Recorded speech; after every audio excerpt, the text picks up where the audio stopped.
Olá, pessoal!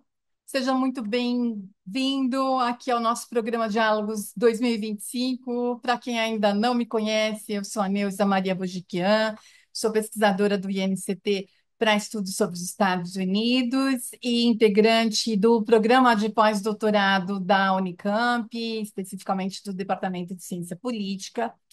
E eu apresento aqui, nessa plataforma, o programa Diálogos e Meu, em que a gente procura refletir sobre a política doméstica e a política externa dos Estados Unidos. Hoje nós vamos falar sobre um tema crucial, como a orientação política e econômica do presidente Donald Trump está redefinindo o papel dos Estados Unidos no mundo. Sim, porque em todas as áreas ele tem levantado poeira, né? Vastas nuvens de poeira, vamos dizer assim. Exatamente nesta semana, o novo tarifaço que está sendo chamado, né, de Trump, ele entra em cena sob fogo cerrado de todos os lados, e isso inclui aliados, e, é claro, a oposição, né? E aliados também estrangeiros, então internamente, mas também externamente, né? Os aliados estrangeiros acusam os Estados Unidos de ressuscitar o protecionismo, enquanto líderes empresariais dos Estados Unidos alertam para o custo econômico dessa medida, né? Ou dessas medidas, né? E o mais revelador é que o próprio Trump já começou, ele está assim, em alguns momentos recua, né, em seu discurso, mas ele tem recuado no seu discurso triunfalista, reconhecendo que os efeitos iniciais eles podem ser muito duros para a indústria do país, né? E para os consumidores, né, que são eleitores dele, que depositaram confiança nele e o elegeram novamente. Então, justamente aqueles, né, que para quem ele prometeu proteger e que ele é, tem, né, todas essas medidas que ele tem implementado, tem levado aí a muitas dúvidas e um cenário bastante turbulento e com perspectivas negativas, né, economicamente falando. Mas isso seria a parcela de contribuição dos afetados, segundo o Trump. Quer dizer, ele está dizendo: olha, não, tome um pouquinho, tenha um pouquinho de paciência, que isso tudo vai dar certo no final, né? O país vai voltar a liderar a economia mundial, e é isso que eu estou buscando no final das contas, e vocês todos vão ser beneficiados por isso, quando a gente chegar lá, né? Bom, eu deixo aqui já de cara uma provocação, né, para todos vocês que estão aqui, que me acompanham, para a gente refletir juntos, né? O Trump, que é o Trump, o retorno, né? Então, segundo mandato dele, está sendo só mais um presidente protecionista, porque ele não é o primeiro nos Estados Unidos, né? Ou ele definitivamente está marcando, aí já marcou no seu primeiro governo e agora de novo, né? Está marcando o início de uma nova era pós-globalização. Acho que essa né, uma reflexão que fica aqui para a gente. Eu provoco vocês para a gente pensar juntos, né? Então, vamos lá.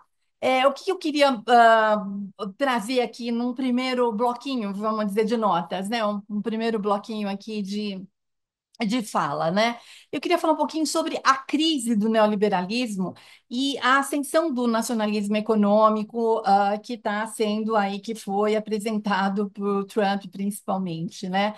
Agora, nesse segundo governo dele. Bom, vamos lá. Por décadas, os Estados Unidos foram os principais promotores ou defensores da globalização, sob os princípios do chamado Consenso de Washington, né? Que era o quê? Uma defesa agressiva, muito contundente da abertura comercial, do livre fluxo de capitais, né?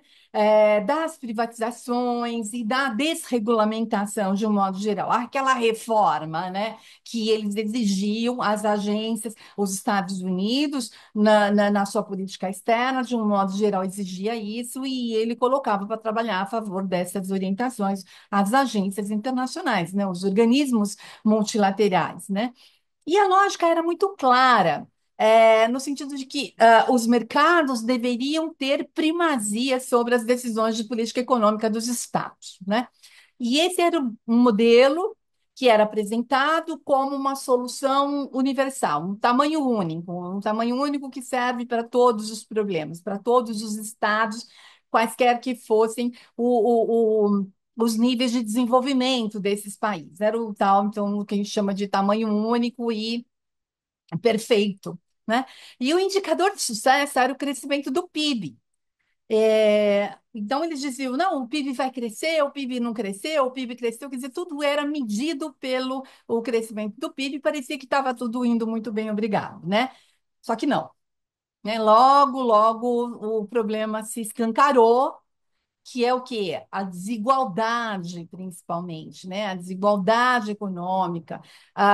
Essa desigualdade aumentava ano após ano, de forma muito alarmante, galopante, e nenhum país foi poupado, nem mesmo os países ricos, né? Nem mesmo os Estados Unidos, principalmente, né? Que eram defensores dessa nova orientação de política econômica, né? Enquanto os setores financeiro e de alta tecnologia estavam indo bem, né? Eles concentrados nas costas leste e oeste dos Estados Unidos, eles estavam apresentando resultados muito positivos, prosperavam, né? Enquanto as fábricas do interior do país começavam a declinar e a fechar muitos postos de trabalho, né? E o chamado Cinturão da Ferrugem, né, que é o Rust Belt, que é uma região historicamente vinculada à indústria pesada dos Estados Unidos e manufatureira, né, virou símbolo de decadência, de desindustrialização dos Estados Unidos, amedrontadora, né? São cenas realmente muito decadentes que a gente vê quando passa por essas áreas, né? E nas décadas de 90 e 2000, ainda sob os governos Clinton, Bush e Obama, as perdas sociais provocadas por essa reestruturação foram compensadas com uma retórica meritocrática e promessas de requalificação profissional, mas sem políticas públicas concretas, robustas, né, significativas de transição econômica, né? Esse cenário resultou, claro, em uma frustração acumulada nas bases populares, especialmente entre os trabalhadores brancos, de baixa escolaridade, né? E um público que se sentiu muito abandonado pelos dois grandes partidos, né? Não é nem dizer que foi por um e o outro mostrava alguma solução. Não, muito pelo contrário, os dois partidos ali estavam unidos nessa orientação política de um modo geral, né? E o Trump, ele soube muito bem canalizar esse descontentamento, né? Em 2016, quando ele aparece com a proposta de romper com o consenso tradicional sobre os ganhos da liberalização comercial, né? E ele não apenas criticou a, os acordos como o NAFTA, né, o Acordo de Livre Comércio da América do Norte, como os acordos também da Organização Mundial do Comércio, ou seja, o multilateralismo, o sistema multilateral de comércio, né? E os problemas de concentração de ganhos. Ele não só fez isso, né, apontando para que esses seriam os problemas estariam ali nesses acordos que teriam sido feitos, mas ele tratou esses acordos como os piores acordos dos Estados Unidos, as piores negociações que os governos estadunidenses podiam ter feito, né? Ou seja, ele não estava ali, então ele estava dizendo, olha, não me chamaram para negociar isso, negociaram da pior maneira. Isso foi uma traição à soberania dos Estados Unidos e o Trump ele percebeu o descontentamento da classe média do país. E aí ele promete, ele chega a prometer, lá atrás, já, né? Ele chega prometendo restaurar os empregos, a soberania do país, né? Ele daria uma solução. Então, o protecionismo do Trump, ele virou uma bandeira política. E não apenas uma pauta econômica, mas uma forma de mobilização social mesmo, né?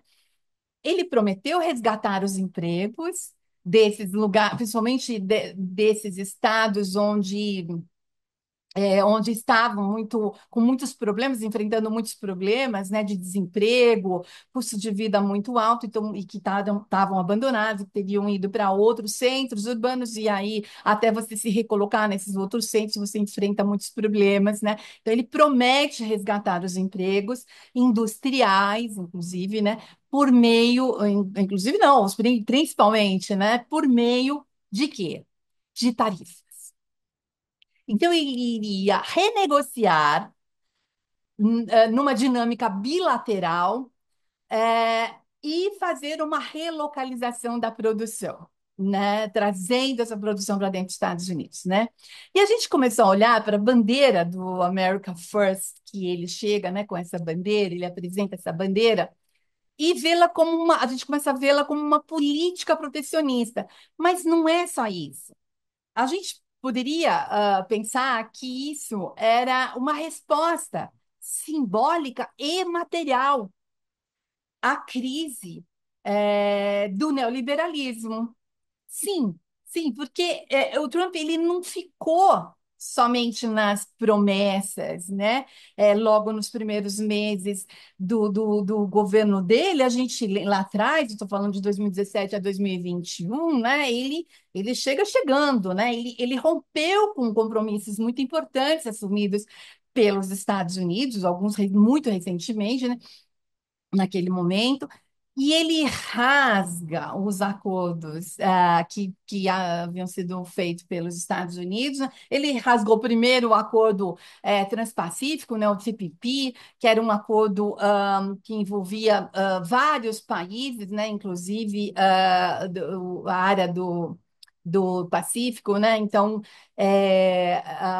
para os Estados Unidos, que eles olharam e que era muito importante, estão colocando ali, era uma grande expansão do México, né, do Canadá, levando esse NAFTA para um acordo que envolvia muitos países, muitos outros países da Ásia, inclusive. Não, a China, né? Deixando a China de fora. Ele chega e rasga esse acordo. Não, não quero mais esse acordo. Esse acordo foi péssimo para os Estados Unidos, está aqui ameaçando a soberania do país. E, em seguida, ele chamou o México para renegociar o NAFTA. E veja, o NAFTA era constituído pelo México e pelo Canadá, e ele chama somente, num primeiro momento, somente o México para renegociar esse NAFTA, né? Então, ele faz uma dinâmica bilateral para que o México fizesse as concessões.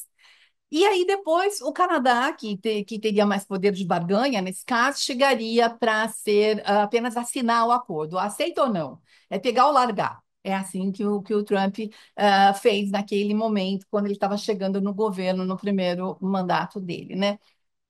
E ao transformar o comércio internacional em campo de disputa, né, de guerra ali, né, de disputa, né? Então, o comércio internacional virou ali o campo realmente de briga.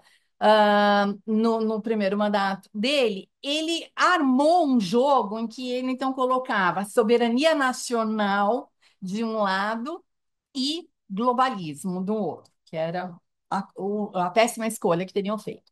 E ele coloca, ou então um jogo que ele coloca os trabalhadores estadunidenses de um lado e do outro as elites cosmopolitas. Lembra, né? Vocês devem estar lembrados de tudo isso. Então, o Trump ele ressignificou, vamos dizer assim, o protecionismo como identidade política, tá? Bom, muito bem. Eu tentei dar né, fazer essa abordagem mais geral para vocês. Então, como que ele chega, né? Vamos contextualizar, vamos trazer esses aspectos históricos aqui para a gente entender o que está acontecendo nesse momento, né? Mas aí tem um ponto que nessa guerra comercial é um ator central nessa disputa é a China, né? E aí, assim, nas discussões que eu tenho tido, que eu tive ao longo desses anos, né, com os colegas do INCP para Estudos sobre os Estados Unidos, os meus colegas pesquisadores aqui, e de outros institutos também, né, que a gente faz bastante, a gente interage bastante com outros institutos, né? Dessas conversas, eu acho que a gente pode tirar a seguinte reflexão: se a crise do neoliberalismo e a fragmentação do consenso interno nos Estados Unidos explicam, podem explicar a base social e ideológica da guerra comercial, o confronto com a China, ele fornece o seu conteúdo geopolítico central. Então, a guerra tarifária, em princípio, lá naquele momento, ela não se dirige a um inimigo genérico, universal, mas a uma potência emergente específica que, em 3 décadas somente, passou de economia periférica, né, a principal competidora estratégica dos Estados Unidos, né? E aí ameaça, né? Em praticamente todas as áreas. Comércio, tecnologia, investimento, né? Investimentos internacionais, segurança cibernética, né? A gente está vendo muito agora, surgindo muito agora, mas a China já vinha, então não é da noite para o dia, né, que se transforma nessa potência, né? Então, ela começa a se despontar como um grande player nessas áreas, comércio, tecnologia, o que que eu falei mais? Investimentos internacionais, segurança cibernética e influência geopolítica, né? A partir de 2018, iniciou-se a escalada, então, tarifária contra a China. Era aquele momento, estava assim, o Trump ele descarrega sobre a China toda essa tensão que ele sentiu que estava tomando conta nos Estados Unidos, né? Os Estados Unidos impuseram tarifas sobre centenas de bilhões de dólares em importações, sob a alegação de combater é, práticas desleais. Isso não é novidade, para quem estuda o comércio internacional sabe que a chamada o unfair trade, né? Quer dizer, o comércio injusto é uma retórica que já vem de outros governos de décadas atrás, né? Mas ele vem agora para proteger, ele usa, né? O Trump usa lá naquele momento que ele chega no primeiro mandato, para proteger a indústria nacional. E aí, assim, como a gente também lembra, o Trump ele tinha prometido reduzir o déficit comercial. Lembra? Ele falava muito nisso, que era um absurdo, que os países tinham colocado os Estados Unidos numa cilada, né? De estar tão comprando de todo mundo e estaria mandando toda o esforço, todo o trabalho, todo o rendimento do trabalhador médio dos Estados Unidos, do contribuinte para fora, dando subsídio para fora na forma de déficit comercial, né? Mas por trás disso, como a gente falou, havia algo muito maior, a percepção de que a China representa uma ameaça estrutural à liderança global dos Estados Unidos. No Peter Navarro, que é um assessor sênior do Trump, do governo Trump, ele participou lá do primeiro governo e agora ele está de novo, né? Ele está de volta à Casa Branca. Ele há tempos já vinha dizendo que a visão dele sobre a China era de que a China era uma grande ameaça, é uma grande ameaça aos Estados Unidos, e ele, de fato, ele apresentou a China como uma ameaça econômica lá atrás já. Então, não é agora que ele veio trazendo isso, né? No America First do Trump. Ele construiu toda essa narrativa, ele fez estudos, assim, acusando, ele faz acusações muito graves contra a China, né? E ele já vem de tempos fazendo, elaborando essa teoria dele, esses pressupostos teóricos dele, né? Inclusive, quando muitos democratas e republicanos, né, do chamado establishment, né, dos Estados Unidos, ainda contavam com a China enquadrada, né? Eles queriam que a China se enquadrasse teriam dado uma oportunidade para a China se enquadrar dentro das regras econômicas estabelecidas pelos Estados Unidos.